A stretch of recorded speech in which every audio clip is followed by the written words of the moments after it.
All right, next up we're going to talk about the fridge. So really pretty straightforward here with the fridge, and not too much to go over, but just so that you're aware, this obviously is a fridge inside of an RV, so it is going to not just pop open by pulling it, just so that it stays closed when you're on the road and when you're moving around. So there's a little button right here. You just lift it up with easy pressure with the thumb or forefinger, whatever. Go ahead and give the fridge a pull. So it's just a small latch. Give it a quick press, pull back, and you're good. You can kind of see that mechanism that catches underneath this trigger here. So that will lock in place. It's audible. You can really tell that it is locked. And just by tugging, you'll know that it's in place. Okay. When we open the fridge up, it doesn't stay open. So you can see there's some movement to that, right? There's not a positive locking, anything that keeps it locked into place.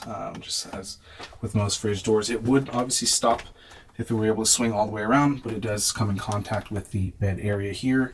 So just be cautious how hard you're swinging it open so as not to cause any damage to the door here. And yeah, just kind of soft open, soft close. So next up, just to kind of peek around inside the fridge and see what we've got here. We do have a small freezer here, but pretty decent size, so you can get a lot in there.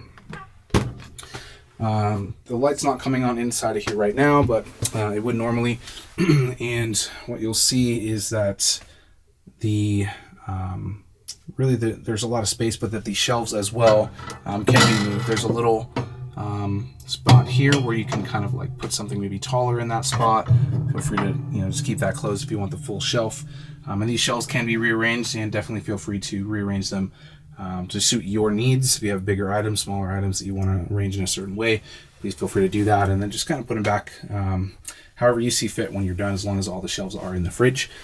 There are, of course, shelves here as well, for the drinks, condiments, smaller items that need to stack. So that's the interior of the fridge. As we close it and kind of come to the operational side of the fridge, what we'll see here is that there are 3 buttons. So there's an on-off, a mode, and a temp set. Okay, so very straightforward. This fridge will run in 2 different modes, technically. You can run it off of the propane, or you can run it off of the AC. So when you see LP gas, that means low pressure gas, that's your propane.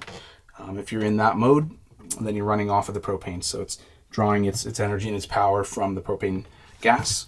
When you see AC, that will mean that it's drawing its energy and its power off of just your 30 amp or your shore power or your generator. So, and then there's auto mode. So just if you can leave it in auto if you like. Now, really, the only time you're ever going to need LP gas is if you are, if you lose power for some reason, or if you're boondocking, dry camping. That'd be really the only time that you would need that. So, 9 times out of 10, you're going to be using the AC. So to power on the fridge, very simple. You just give it a 1-button press. It'll start in the LP mode. You can just hit mode and just keep clicking it until you see that green light on the AC, right there next to the AC, and you'll know you're in good shape there. Okay, and you can cycle through the modes. Obviously, very straightforward. You just keep pressing that button, but once you get to AC, you're good. It's going to start functioning, cooling. It's not going to work as you're going down the road.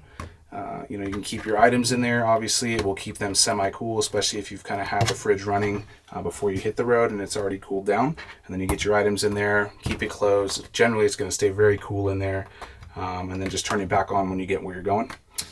The temperature setting, we've already got it at a really good place. You really won't need to adjust that.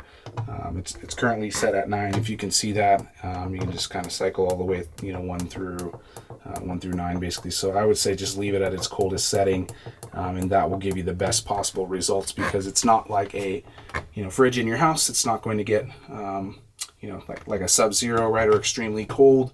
It gets cold enough to keep everything in here plenty cool, but on that highest setting is generally where you're going to want to leave it. Okay, and that's pretty much it on the fridge.